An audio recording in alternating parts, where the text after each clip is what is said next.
Esta semana, José Antonio Kast realizó su primer viaje como presidente electo a Argentina, donde se reunió con el mandatario trasandino Javier Milei. Asimismo, ha abordado sus primeras definiciones políticas, como la candidatura de Michelle Bachelet a la ONU y su deseo de vivir en el Palacio de la Moneda cuando asuma.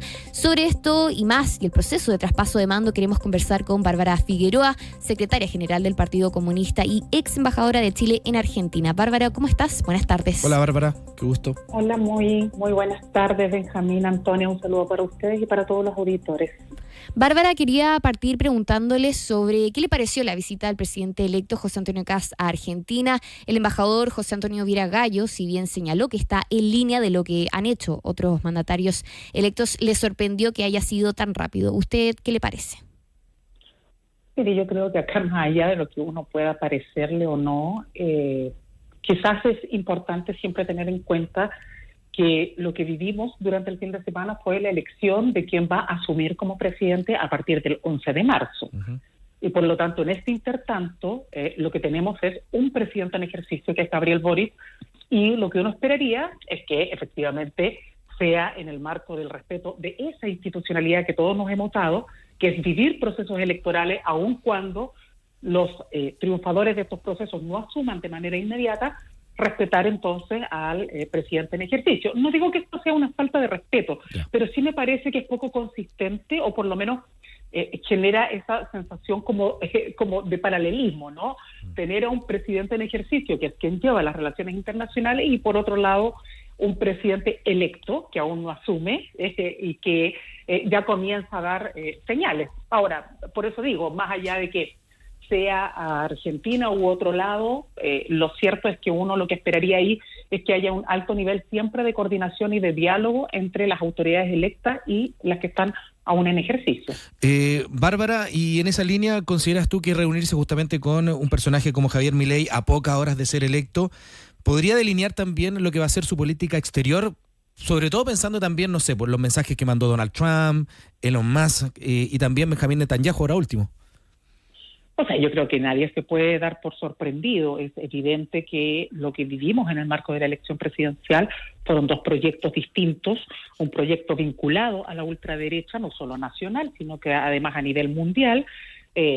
José Antonio Kast participó en distintos minutos de eventos que fue convocado por la ultraderecha a nivel internacional, y por lo tanto yo creo que nadie puede darse por sorprendido de que hoy día se le salude por parte de aquellos con quienes comparte una ideología. Uh-huh. Ahora bien, el desafío va a ser si es que es el criterio que va a primar a partir del 11 de marzo para comprender el desafío de las relaciones internacionales, o vamos a mantener una línea diplomática de Estado, que es lo que se ha hecho históricamente por parte de nuestro país. Uno esperaría que ojalá eso sea lo que se mantenga como criterio general, es decir, más allá de tu legítima posición política e ideológica, que eso no conlleve que nuestro país tenga que supeditarse a definiciones de un bloque y no a una política de Estado en materia internacional. Uh-huh.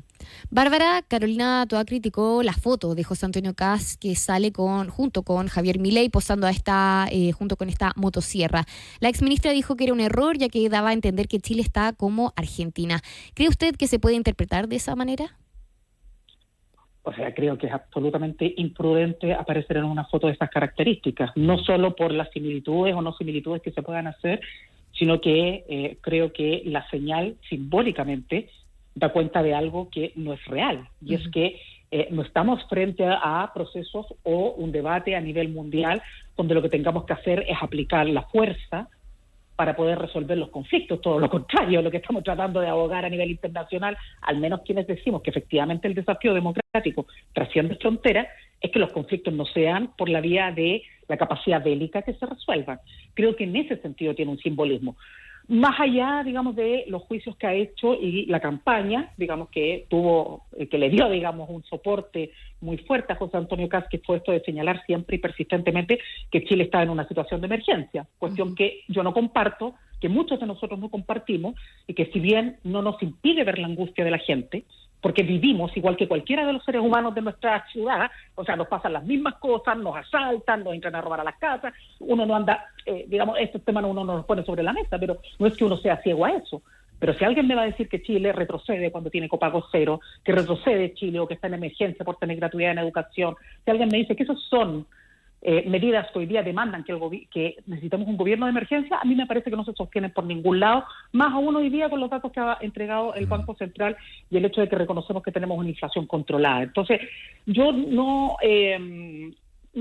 me parece que en el marco del desafío, insisto, ¿no?, de la buena diplomacia, lo que vimos ayer tratemos de incorporarlo como un elemento al debate nacional. Lo que sí creo que es decidor es que esto revela lo que José Antonio Kast nunca quiso revelar en la campaña. Hoy día, por ejemplo, Javier Milei está imponiendo una reforma laboral para que los trabajadores vuelvan a jornadas de 12 horas laborales, que tengan y que puedan negociar su salario no solo en dinero, sino que también en especies. Entonces, uno debería preguntarse, digamos, si son ese tipo de cosas, así como el programa, porque yo en esto quiero ser enfática. Yo le tengo mucho respeto a los adversarios políticos, pero no me gusta que nos vean la cara de tontos. Acá hay un programa que el candidato Kast inscribió en el CERVEL. Ellos podrán decir, mire, eso no es el programa, está bien, pero es lo que tienen inscrito en el CERVEL. Y dicen claramente que quieren avanzar en flexibilidad laboral. Entonces, yo diría que acá lo que tenemos que mirar más bien es cómo estas señales que está dando Kast, digamos, se relacionan con una sumisión de nuestro país a un bloque ideológico a nivel mundial, o responden más bien a señales diplomáticas de más corto aliento y que lo que espera uno es que tengamos soberanía nacional. A mí me preocupa, en especial, y quiero ser muy responsable de estas palabras, pero a mí me preocupa que en el marco de las relaciones que podamos tener Chile y Argentina, también tengamos por sobre nuestra relación bilateral el manto de Estados Unidos, porque ustedes saben que Estados Unidos ha viajado permanentemente, la encargada, digamos, de los temas vinculados a la política más estratégica militar de Estados Unidos, ha viajado a Argentina varias veces, van a instalar una base militar en Ushuaia, eso no lo discutieron en el Congreso Nacional de Argentina, y por lo tanto, yo eso sí diría hay que mirarlo con suma atención. Bueno, no olvidemos que en las últimas elecciones en Argentina la advertencia que de una otra manera hizo Donald Trump, que también muchos ven como que terminó moviendo la aguja, podríamos decir, en lo que fueron los resultados justamente de la última elección ahí parlamentaria en Argentina. Efectivamente, pero insisto, o sea, yo lo que me preguntaría, o frente a lo que estaría muy atenta, es que si lo que vamos a vivir a partir del 11 de marzo es un giro radical respecto de cómo se ha llevado la política exterior en nuestro país, como una política soberana, de autodeterminación, donde las posiciones, digamos, las representamos como Estado. Recordarán ustedes lo mítico que fue, ¿no? Lo de Lagos contra el presidente de Estados Unidos en su minuto por las invasiones a Irak. Entonces, yo diría que lo que uno esperaría es que lo que estamos viendo ahora, muy bien, puede entenderse como un saludo, un encuentro de cortesía, pero creo que la pregunta de fondo sigue abierta. Esto va a significar que entonces, a partir de estas señales, lo que vamos a tener es un presidente que se va a supeditar a lo que implica un debate de un bloque ideológico a nivel mundial, y sobre eso va a construir nuestra política internacional, o vamos a mantener la tradición republicana. Yo espero que en eso no tengamos duda, pero me puedo hacer la legítima pregunta, claro, ya que el candidato sobre estas cosas nunca quiso profundizar en extremo en los debates previos a la elección. Conversamos con Bárbara Figueroa, a esta hora aquí en el CAI de nuevo, secretaria general del Partido Comunista. Hablemos un poco de lo que fue el resultado del balotaje, Bárbara, ya con los días un poquito ya, digamos, el análisis que se hace, la bajada personal del partido, etcétera. ¿Hay alguna autocrítica respecto a lo que fue la campaña, sobre todo en lo que fue la previa a la segunda vuelta, o más bien prefieres quedarte quizás con que la candidatura igual tuvo un buen desempeño, el mejor que proyectaron las encuestas? ¿Cuál es la mirada que haces ahí? Mira, yo creo que todavía hay muchas cosas que hay que analizar. Lo que sí me parece que es un poquito acelerado de tratar de transformar este debate en un debate de cierre de ciclos, ¿no? Porque si alguien me dice a mí que esto viene a ser, que es un poco lo que uno ha escuchado, ¿no? De los partidos que ganaron en la segunda vuelta, lo que uno escucha es, bueno, acá queda en evidencia que Chile no quiere proyectos de octubrismo, Chile no quiso, es como decir, no, acá se cierra un ciclo y volvemos a una, entre comillas, normalidad. Uh-huh. Yo sería cuidadosa en ese juicio, porque lo cierto es que si solo lo midiésemos por aquello, y en términos de votos, habiendo vivido el plebiscito del año 2022 con voto obligatorio, que fue el plebiscito de salida, ¿se acuerdan? Sí. Y con una alta participación, el candidato de la derecha hoy día sacó menos votos que en esa oportunidad, claro, y nosotros sacamos más votos. Entonces, ¿me entienden? Entonces, yo diría que me parece que aún hay elementos que hay que masticar mejor respecto de lo que ha significado este proceso. Yo no quisiera adelantar debates que nosotros vamos a hacer de manera colectiva en nuestro pleno del Comité Central que se va a vivir el fin de semana. Yo creo que a todas luces nadie podría dar cuenta de que aquí hay alguna atisbo siquiera, ¿no?, de no reconocimiento del triunfo que ha obtenido José Antonio Kast. Y yo me quedaría por ahora con esos elementos. Hay múltiples factores que deberemos analizar, pero insisto, creo que es un tantito apresurado, o al menos abre el debate a muchas más aristas, si es que uno pretende transformar esto, como lo han hecho algunos representantes del Partido Republicano, en una suerte de cierre de ciclo, porque, insisto, puede aquello, incluso en términos de votos, ¿no?, de porcentajes y de representaciones, terminar no siendo del todo favorable para la propia proyección que ellos hacen, claro, del gobierno de José Antonio Kast. Sí. Bárbara, el presidente del Partido Comunista, Lautaro Carmona, adelantaba ahí en la prensa algunos puntos a tratar en el Comité Central que va a tener la colectividad este fin de semana. Abordó el rol que esperan de Janet Jara en el Partido Comunista y él señalaba que es probable que juegue un papel significativo en las vocerías. En esa línea, ¿cuáles son las expectativas sobre el futuro al final de Janet Jara en la colectividad? Mire, yo creo que ese es, o sea, en nuestro partido, evidentemente, nosotros lo primero es que hacemos un alto reconocimiento. Sí. Creo que ninguno de nosotros podría, y digo no solamente en el partido, ¿no?, todos quienes fuimos parte de este desafío como coalición, ninguno de nosotros podría atribuir en primer lugar el resultado obtenido a un déficit de la candidatura. Creo que todo lo contrario. Logramos llegar como llegamos a la segunda vuelta gracias a que teníamos y tenemos una gran lideresa y una gran candidata en este minuto, ¿no?, Janet Jara. Por lo tanto, lo que venga hacia futuro, tal como lo ha dicho el presidente, lo discutiremos en el marco de nuestro pleno del Comité Central, pero sin duda que hoy día no podríamos decir que el mundo de la izquierda o el mundo del progresismo no tiene liderazgos. Yo diría que hoy día contribuimos también nosotros con el liderazgo de nuestra compañera candidata del bloque, Janet Jara, y tendremos que seguir haciendo las reflexiones y análisis no solo sobre la proyección de los liderazgos, sino que también sobre cuál es la propuesta que le haremos al país, ya habiendo señalado un punto que para nosotros es básico, esencial, y es que leímos, revisamos en detalle el programa del candidato José Antonio Kast.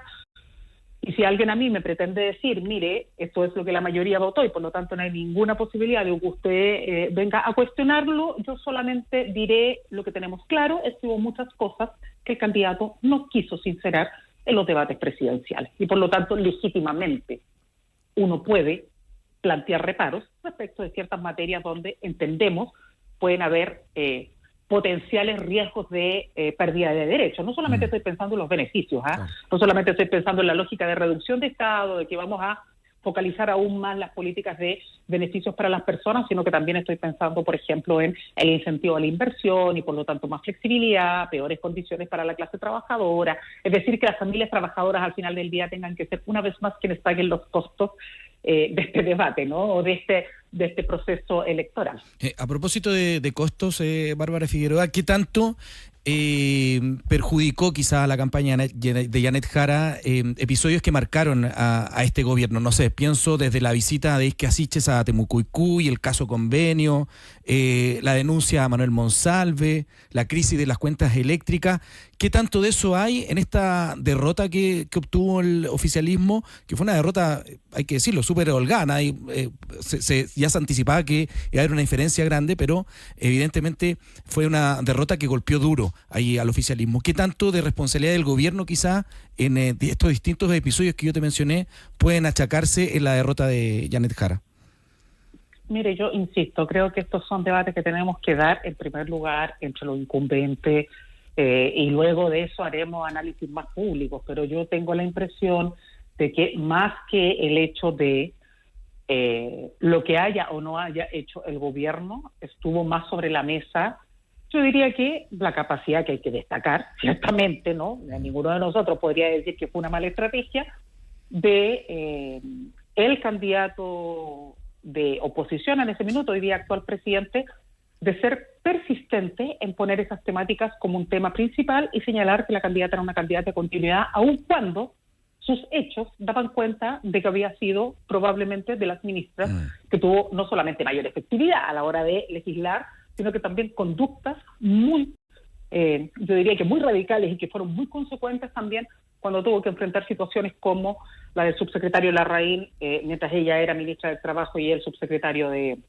Previsión Social. Entonces, me parece que ese juego más bien, ¿no?, entre el gobierno de emergencia, que no es tal y que por lo tanto le va a permitir avanzar bastante rápido con lo propio que vaya a dejar instalado este gobierno, ¿no?, sin un reconocimiento alguno a que esto es parte de un proceso de más largo plazo, y el asociar de manera persistente al gobierno solo a fracasos y errores y hacer de eso una mochila para la candidata Yanes Jara, me parece que es un elemento que estuvo presente y que no se logró separar con mayor, o por lo menos dar cuenta de que es muy difícil poder entender siempre todo como continuidad, porque efectivamente los tiempos son distintos, nosotros así lo señalamos, y porque evidentemente hay cuestiones en las que no es un problema de continuidad el que se pone en juego de un gobierno a otro, sino que de compromiso con las políticas sociales y las políticas públicas. O sea, si alguien a mí me dice, bueno, la gratuidad es que seas continuidad, bueno, obvio, si es una buena política pública, ¿cómo voy a querer que eso no sea bueno